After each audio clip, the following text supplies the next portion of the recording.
Bonsoir, bonsoir, bonsoir, bonsoir, bienvenue à ce nouvel épisode Psychanalyse pour tous, la psychanalyse révolutionnaire, chapitre numéro 20. Donc, nous avançons petit à petit, non, mais les pas comme toute chose dans la vie. Quand on résiste, on peut se maintenir, continuer, ne pas s'attrister ou se déprimer parce que les choses ne sont pas exactement comme on aimerait qu'elles soient, et de pouvoir continuer, de continuer, de résister. Ça donne obligatoirement des fruits. Hein. Ça, c'est le principal, on va dire, qui va nous intéresser, c'est-à-dire que le travail donne toujours des résultats. Et demeurer, il y a pas un verbe spécifique en français en espagnol, on dit permanecer. Permanecer, hein, c'est continuer, demeurer, rester, résister. C'est tous ces verbes à la fois, on va dire, pour dire de continuer. Olivier, bonsoir. De continuer à faire ce qu'on s'est proposé de faire et j'allais dire quelles que soient les intempéries, hein, de pouvoir continuer. Pourquoi? Parce que ça donne des résultats. Obligatoirement, ça va donner des résultats.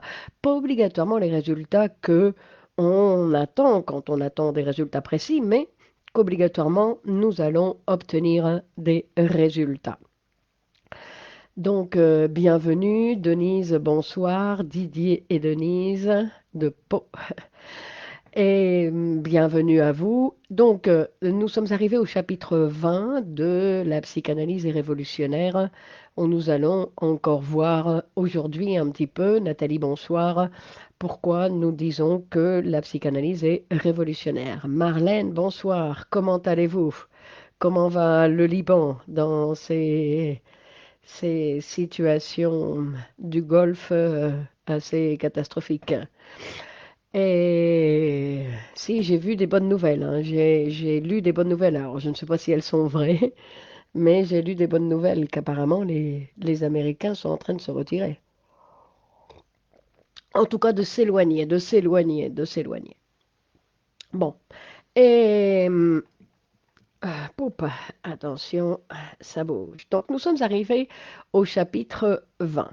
Alors d'abord, j'aimerais vous parler, je vais publier là après le direct, je vais publier sur la page Facebook le nouveau cours que nous allons commencer dimanche. Donc c'est un cours de 3 rencontres. euh, et c'est un cours avec 3 rencontres nous allons parler de l'hystérie, nous allons parler de la frigidité et de l'impuissance, et pas seulement sexuelle, et nous allons aussi parler des psychoses infantiles et des différents handicaps qui, Samir, bonsoir, Isabelle, bonsoir, on résiste jusqu'à présent. Bravo Marlène. Céline, bonsoir. Non, c'est-à-dire que ce sont des sujets que nous allons traiter et un petit peu plus en profondeur, donc dans le cours de dimanche. Préciser, je vous l'annonce pour m'engager un petit peu à le faire, c'est-à-dire que mardi prochain, Marion, bonsoir, mardi prochain, nous allons travailler la culpabilité en psychanalyse. Michel, bonsoir. Et donc voilà. Mais pour ce soir, nous sommes arrivés au chapitre 20. Alors ici, je suis dans un écran tout petit, tout petit, tout petit, qui ne me permet pas de faire grand-chose. Alors on va voir ce que je vais être capable de faire. Loris, bonsoir. Donc, nous étions arrivés, comme je disais, à ce chapitre 20 où on va commencer en disant que en fait, on rappelle que quand on parle de cet appareil psychique qui est composé à la base, on va dire à la base avec un conscient et un inconscient, avec une conscience et un inconscient, c'est-à-dire que c'est cette double situation de la vie du sujet qui va permettre à l'être humain, de lui donner une subtilité, que l'être humain, c'est un être très subtil dans le sens où il vit dans deux réalités différentes et de façon constante. Ça, c'est une particularité de l'être humain. Et que son mode de fonctionnement est complexe. Parce que non seulement on sait qu'il y a l'inconscient et le conscient, sinon qu'il y a d'autres instances, mais ne serait-ce que penser que ma vie est double. Ma vie, la vie que je fais toujours et se fait en parallèle sur deux chemins différents et de façon constante. Non, ça c'est une particularité. Donc, et avec cette conscience et cet inconscient, Nyama, bonsoir, il y a aussi, ce que nous allons voir un petit peu ce soir, c'est les deux principes. C'est-à-dire que dans cet appareil, on dit qu'il y a, Valérie, bonsoir, dans cet appareil, il y a deux principes. Il y a le principe qu'on appelle le principe de plaisir et le principe de réalité. Alors, quand on parle de principe, non, rappelez-vous, c'est très important, nous parlons que de l'appareil psychique. Nous ne parlons pas ni de plaisir, ni de la réalité extérieure, ni de plaisir. Nous parlons de qu'est-ce que veut dire le plaisir dans l'appareil psychique. Par exemple, quand on parle de plaisir dans l'appareil psychique, Freud va nous dire que c'est la diminution de tension, la réduction de la tension dans l'appareil psychique produit du plaisir dans l'appareil psychique. C'est-à-dire que la tension, le minimum de tension possible dans l'appareil produit du plaisir dans l'appareil. Pas obligatoirement dans la vie du sujet. Hein, parce que, on va dire, le minimum de tension, euh, c'est une définition, ou on va dire, c'est une définition de plaisir pour la psychanalyse. Et qu'il existe bien évidemment une dualité permanente entre ce principe de plaisir et ce principe de réalité. C'est-à-dire qu'à chaque fois, il y a, par exemple, et parce que nous sommes à un moment, on- dans ce chapitre 20, on va dire, nous sommes à un moment dans la construction de la théorie freudienne où Freud va nous parler de ces deux principes. Il va nous parler de la libido comme de Eros, c'est-à-dire la pulsion de vie. Et il va nous parler aussi de la libido, la pulsion de vie, la sexualité, hein, comme si tous ces éléments n'avaient pas d'opposant. Comme si Eros n'avait pas d'opposant, comme si la libido n'avait pas d'opposant, comme si tout allait dans la même direction, c'est-à-dire la satisfaction et le plaisir, non, avec cette diminution de la tension dans l'appareil. Mais en fait, cette diminution dans la tension, de la tension dans l'appareil, Freud va nous dire qu'en fait, ça, ça veut dire qu'il y a plaisir dans l'appareil quand, grâce à la tendance, en fait, à l'immobilité. La tendance à l'immobilité, Christine, bonsoir, c'est la diminution de tension. Donc la diminution de tension, bah oui, c'est la, et la diminution de la tension. Non, c'est parce que je vois toujours cette image d'être dans son sofa à ne rien faire, où la tension est minimum. Bon, elle ne l'est pas obligatoirement, parce que dans l'appareil psychique, il peut y avoir des conflits, même si moi je suis tranquillement en train de regarder la télévision, bien évidemment. Mais disons que quand on parle de cette diminution de la tension, en fait, ça arrive, le plaisir absolu, Freud va nous dire, le plaisir absolu, ce serait l'immobilité absolue, l'immobilité de l'appareil. C'est pour ça que l'image du sofa et de la télévision n'est pas correcte du tout, puisque en fait, c'est une immobilité dans l'appareil psychique. C'est-à-dire, c'est pratiquement la mort du système psychique. Hein. Et, et c'est-à-dire qu'il y a la possibilité pour l'être humain de diminuer, et c'est ce que, dans un certain texte, Freud il va parler de ce principe, on va dire, du principe de nirvana. du principe de nirvana qui fait référence un petit peu à ça. Hein. Et c'est-à-dire que le principe de nirvana, c'est un petit peu quand il y a cette tendance dans l'appareil à éliminer ou à diminuer les tensions produites par les différentes pulsions, hein, et qui amènerait en fait à une excitation zéro dans l'appareil, c'est-à-dire un état dans l'appareil sans tension, sans conflit, un état d'une absence totale de tension comme une inactivité absolue. Hein. Et bien évidemment, Freud, il va le mettre en relation avec la pulsion de mort. Non, mais ça, il va le faire plus tard. Et on le verra aussi dans un autre épisode. On ne va pas le voir exactement aujourd'hui.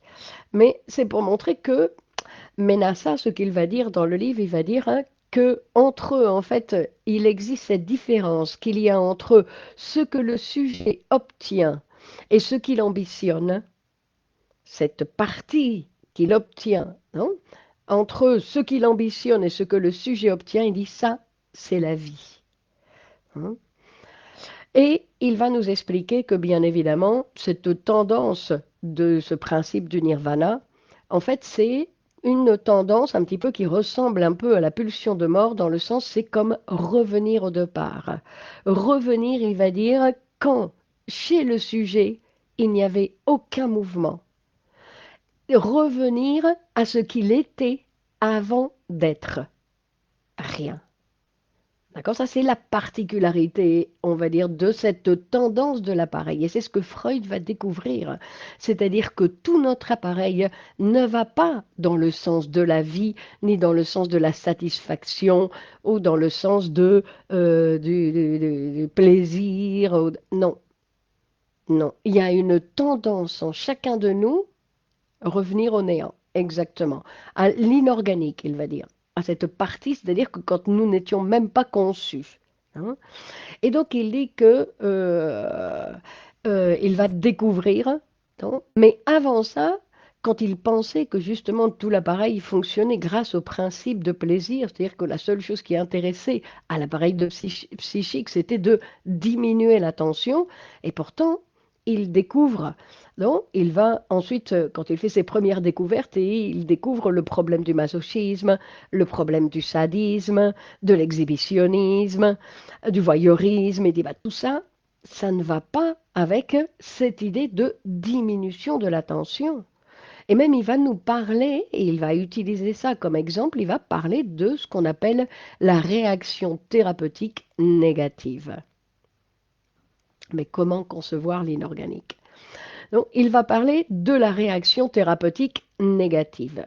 Et il va dire, c'est quand où il se rend compte que, en fait, c'est ce qui arrive aux patients, enfin, dans certaines séances de psychanalyse, où tout d'un coup, le psychanalyste, si il a l'idée de dire au patient, il a l'idée de dire au patient, vous allez mieux, eh bien, la séance suivante, le patient, il vient et il revient avec tous ses symptômes du début. Il est pire que jamais et il revient avec tous ses problèmes. Et c'est ce qui lui met la puce à l'oreille, comme on dit, c'est-à-dire qu'il dit que qu'est-ce qui se passe là? Pourquoi il n'est pas content? Hein, pourquoi le sujet, justement, face à que le travail donne ses bénéfices, que vous allez mieux, vous le voyez bien, eh bien non, il y a une réaction thérapeutique négative. Alors, la réaction thérapeutique négative peut avoir de nombreuses interprétations, on va dire, mais c'est surtout quelque chose qui va montrer que même quand dans le travail analytique, la situation s'améliore, eh ben, ce n'est pas toujours vers le plaisir que l'appareil va. Non. Et donc, il va nous dire qu'en 1915, il va présenter la théorie du narcissisme. La théorie du narcissisme qu'il va présenter dans son texte d'introduction, où, en fait, il va décrire quelque chose de très important et où il va décrire encore quelque chose qui va nous déranger, nous les êtres humains. Donc, où il va dire que, en fait, l'amour pour les êtres humains, pour les femmes comme pour les hommes, eh ben, a obligatoirement une conduite narcissique. C'est-à-dire que l'être humain n'a pas la capacité d'aimer sans, sans ces marges du narcissisme. C'est-à-dire qu'on va aimer l'autre et on va choisir l'autre. Pourquoi? Parce que, on va dire après, ça c'est une interprétation, parce qu'il me ressemble, parce qu'il ressemble à ce que j'ai été, ou qu'il ressemble à ce que j'aimerais être. C'est-à-dire que tout amour pour l'être humain est obligatoirement un amour narcissique. Et donc ça, il va nous le présenter comme une conclusion et il va nous dire nous n'avons pas d'autre option comme être humain que de nous intéresser aux autres dans cette mesure, dans la mesure des relations narcissiques. Et en 1923, quand il va publier Le Moi et le Ça, il va démontrer que tout narcissisme est secondaire. C'est-à-dire que le narcissisme ne peut pas être primaire. Pourquoi? Parce que la première chose qui a lieu chez le sujet, c'est la relation avec l'autre. Et il va parler d'une libido, il va nous parler d'une faut-il alors se transformer pour changer d'amour?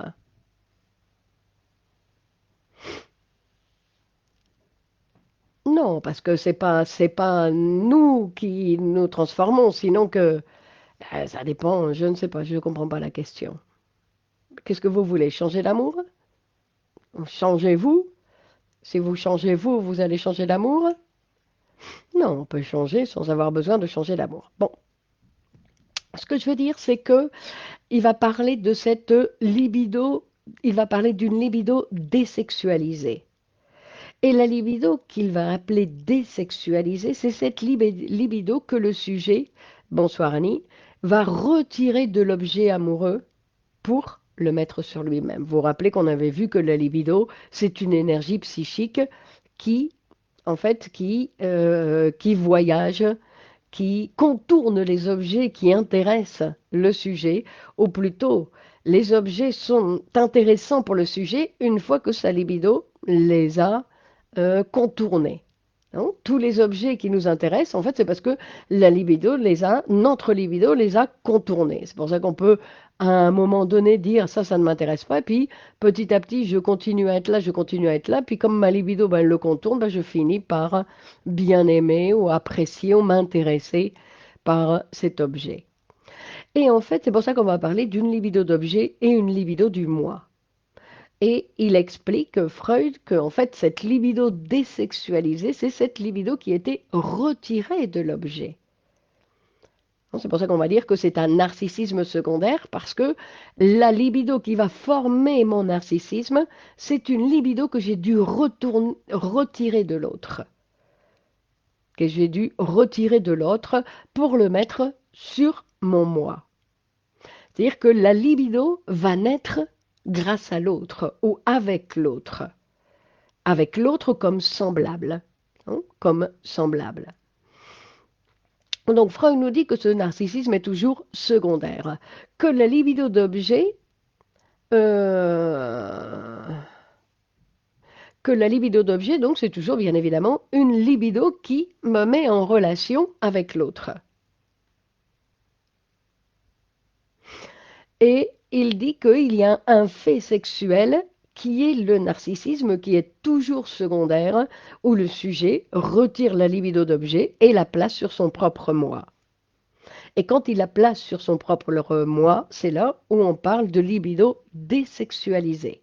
C'est-à-dire que la libido est sexualisée quand elle contourne l'objet extérieur, mais elle est désexualisée quand elle revient sur le moi.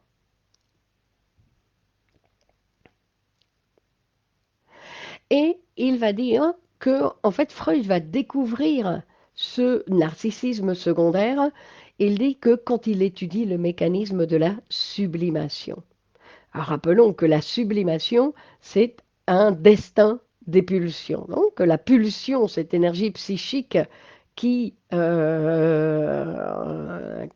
ces deux phases de la pulsion de vie, de la pulsion de mort, il y a une partie, un destin un but on va dire, de cette pulsion qui est la sublimation. Il y a le refoulement, il y a la transformation son contraire, le retour sur soi-même et la sublimation.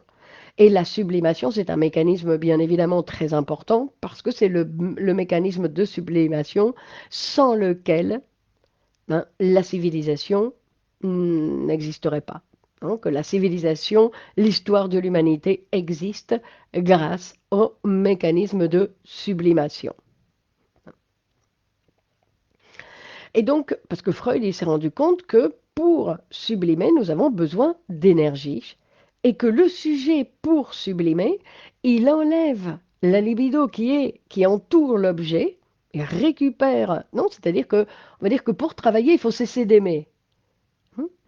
Non, que pour pouvoir peindre, il faut cesser d'aimer. Que pour pouvoir faire des choses avec les autres, il faut cesser d'aimer. Dans ce sens-là. Non, c'est-à-dire que la libido va se retirer des objets et c'est de nos relations avec les autres. Et cette libido va redevenir, on va devenir libido narcissique. C'est-à-dire, c'est une énergie du moi. Christina, bonsoir. Non, c'est une énergie du moi. Et c'est avec cette énergie dans le moi qu'on va avoir la possibilité de sublimer.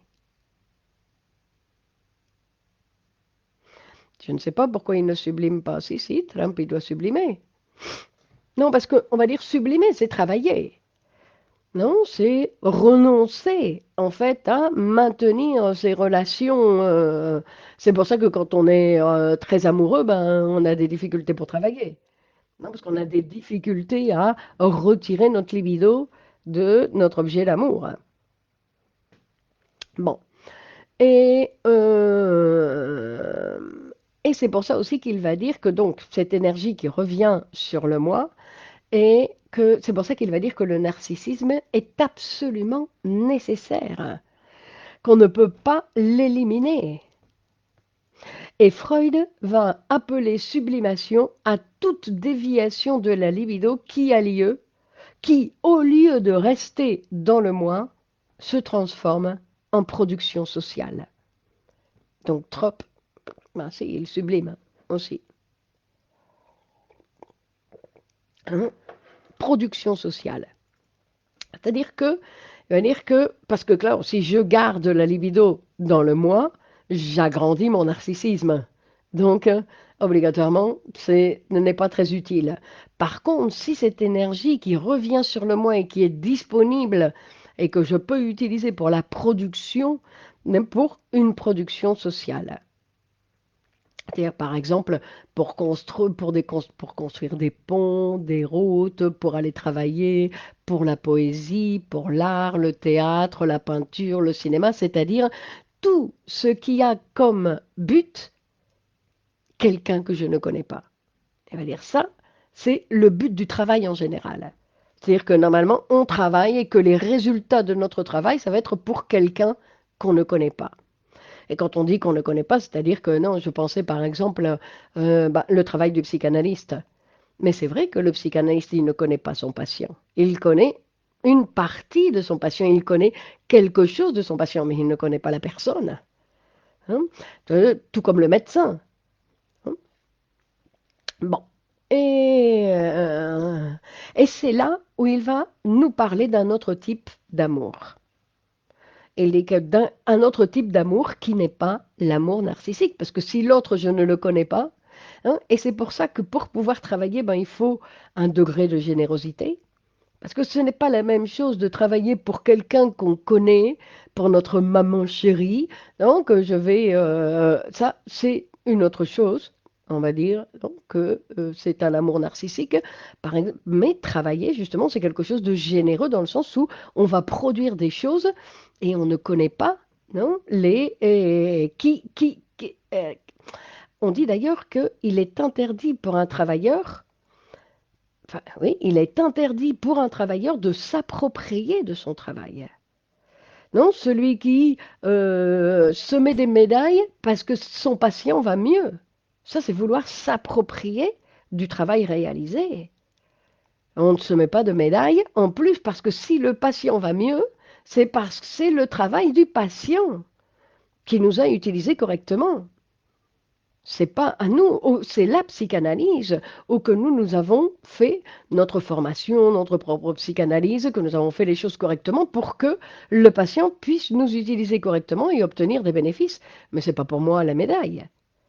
Non, je suis un instrument pour permettre que ce travail se fasse. Et dans la majorité des travails, c'est ce qui se passe. Nous sommes des intermédiaires. Est-ce qu'apprendre avec des livres permet une mobilisation libidinale?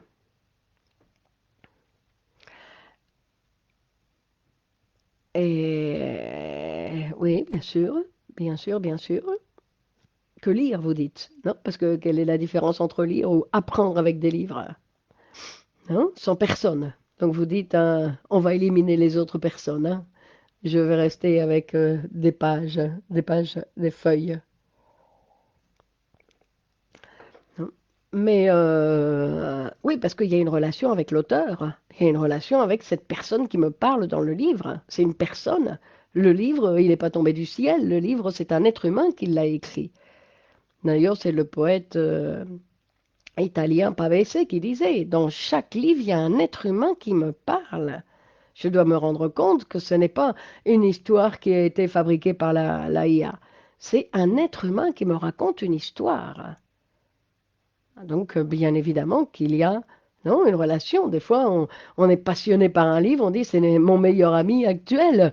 Je veux retourner terminer mon travail pour retrouver mon livre. Non. Bon, alors, nous étions donc ici, on va dire, alors, donc on disait qu'il y a un autre type d'amour que l'amour narcissique et que c'est cet amour dans le champ de la sublimation. Non? Et quand je dis champ, c'est C-H-A-M-P, non? Comme s'il s'agissait d'un terrain où va se produire la sublimation. Hein. Et en espagnol, ils ont traduit la phrase de Lacan, et je trouve que c'est très bien, qui dit, c'est donner ce que je n'ai pas. Alors déjà, premièrement, c'est-à-dire que quand on travaille, on ne fait pas quelque chose, on ne donne pas quelque chose qu'on a. C'est quelque chose qui va se produire sur le moment. Ce n'est pas quelque chose que l'on a, non? On a déjà vu ça aussi, non? Et à quelqu'un que je ne connais pas. C'est-à-dire que la phrase est à quelqu'un qui n'en veut pas, c'est-à-dire quelqu'un que je ne connais pas, quelqu'un qui n'est pas en relation obligatoirement avec moi. Hein. Et c'est ce mécanisme de sublimation qui permet de construire une voiture. Ou par exemple, l'ouvrier qui travaille à l'usine pour construire les voitures, en fait, il participe à la construction d'une voiture qu'il ne va peut-être jamais utiliser, un pont qu'il ne va jamais traverser. Le poète qui écrit un poème, ça va servir au lecteur, mais pas à lui. Sauf si lui, il se transforme en son propre lecteur, non? Donc, c'est pour ça que c'est un mécanisme très important, non? Qui soutient toute la production de la civilisation. La sublimation, alors, la sublimation est-elle en relation avec les idéologies de l'autre? Je ne vois pas pourquoi non, les idéologies, elles sont toujours là. En plus de l'autre, c'est qui l'autre? Non, je ne comprends pas, Céline, la question, je ne comprends pas du tout. Du tout, du tout, du tout, du tout. Alors, on va dire, et ici, on va regarder, alors attendez, je me suis perdue ici. Donc, ce qui est important de penser, c'est que la civilisation, la sublimation, c'est celle qui soutient la production de toute la civilisation.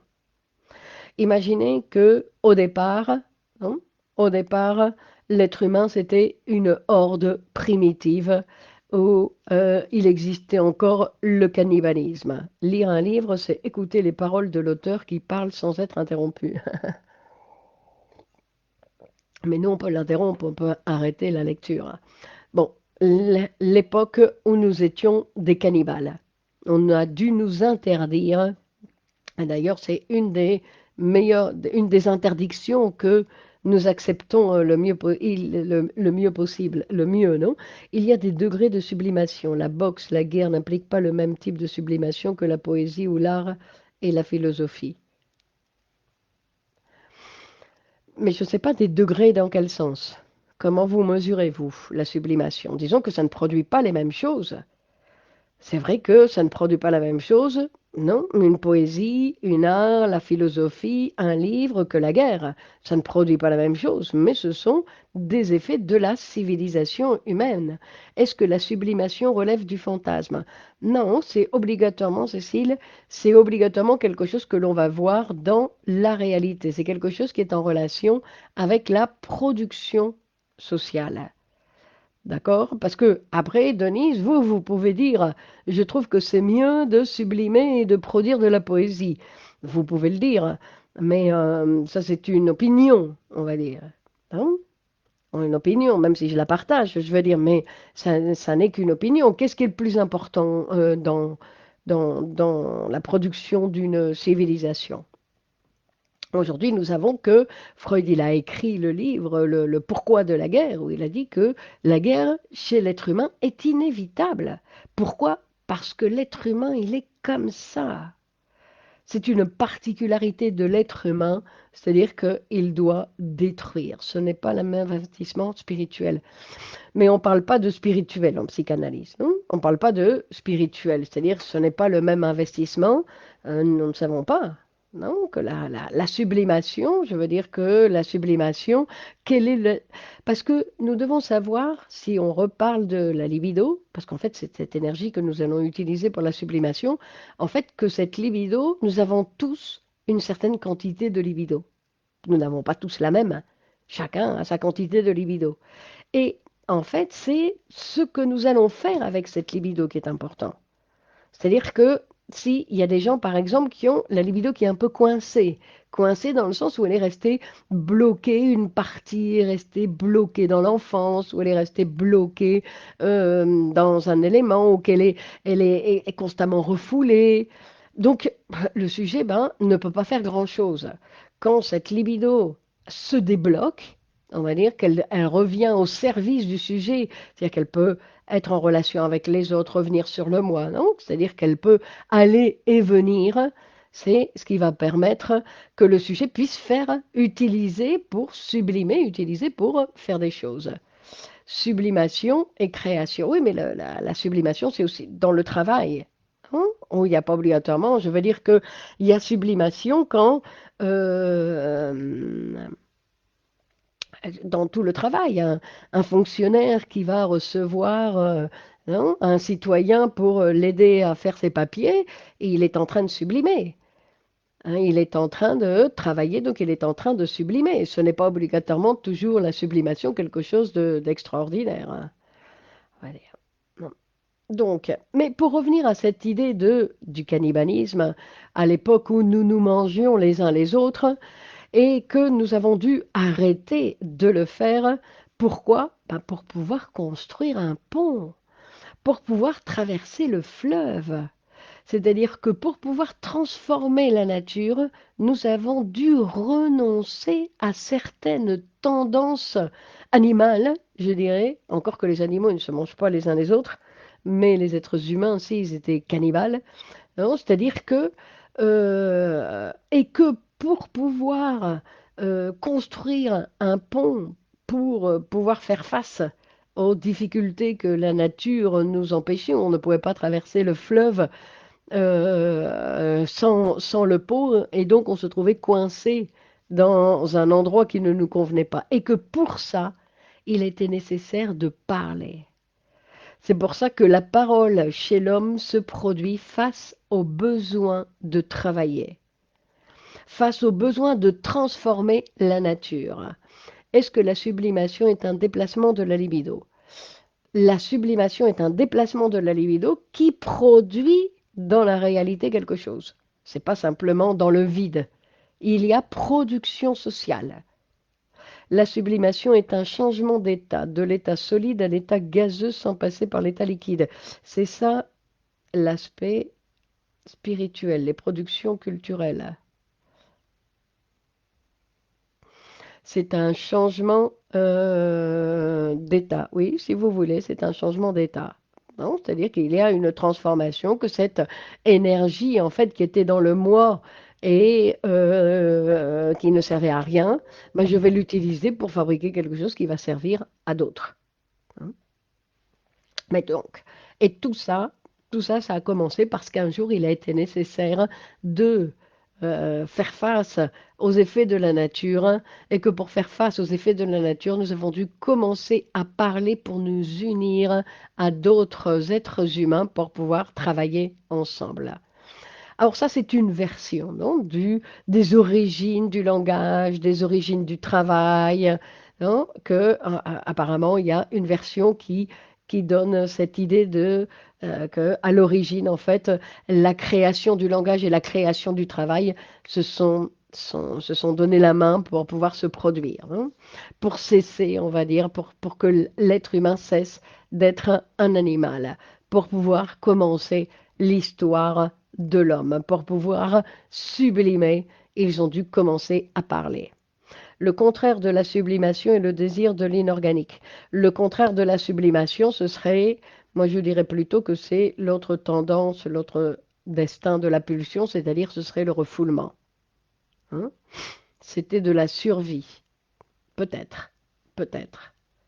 Hmm. Donc, non, le contraire de la sublimation, c'est le refoulement. C'est-à-dire que le refoulement, ça ne produit rien. Hein.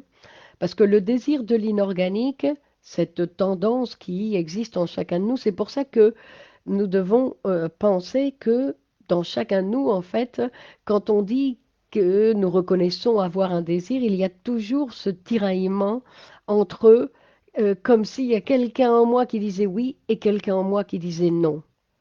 Et que à chaque fois, j'ai ce tiraillement euh, et à chaque fois, j'ai ce tiraillement entre ces deux désirs.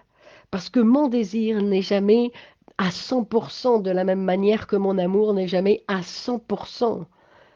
Hein, qu'il n'existe pas de tendance qui ne soit pas tachée par autre chose.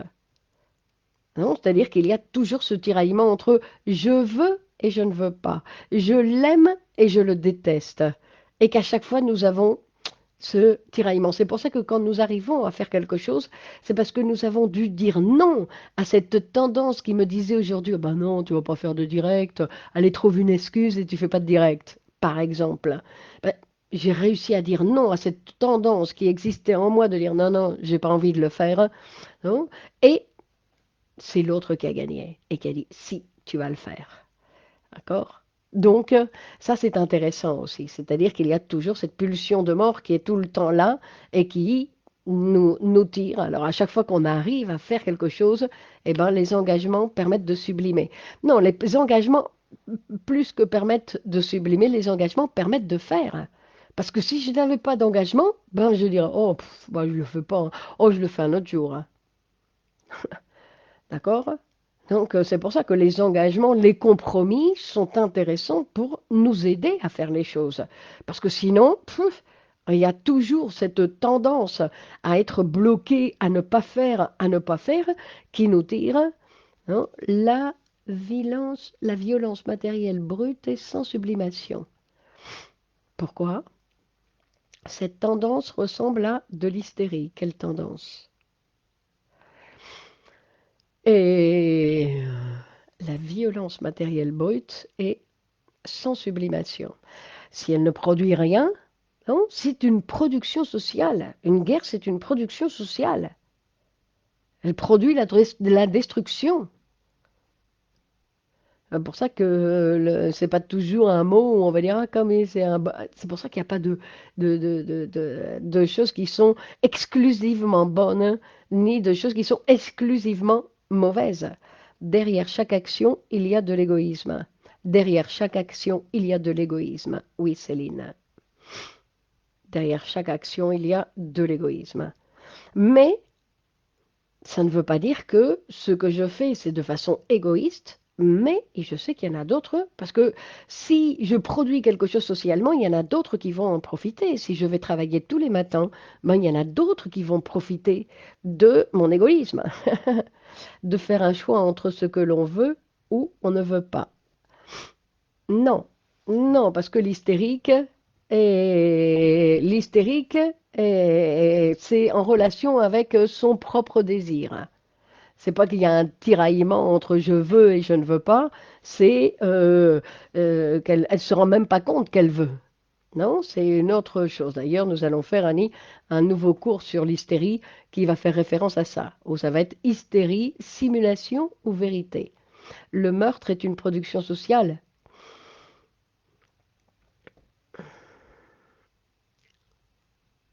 Le meurtre est une production sociale. La destruction est une production sociale. Le meurtre est une production sociale. Après, ça fait bizarre, non, de dire cette phrase. Ça fait bizarre. Ça fait bizarre. Moi, je ne mettrai pas ma main au feu pour dire que le meurtre est une production sociale. Je ne sais pas. Il faut continuer à étudier. Vous voyez, il faut continuer à étudier que les choses ne sont pas si simples et qu'ils ont toujours un autre côté, mais pour la mise,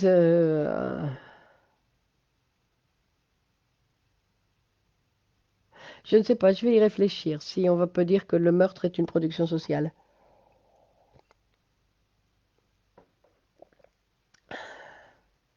Parce que peut-être en plus, on va voir de quel meurtre il s'agit, dans quelles circonstances, non? Peut-être qu'il y en a certains où on peut dire que oui, il y en a d'autres, on ne va pas dire que oui, par exemple.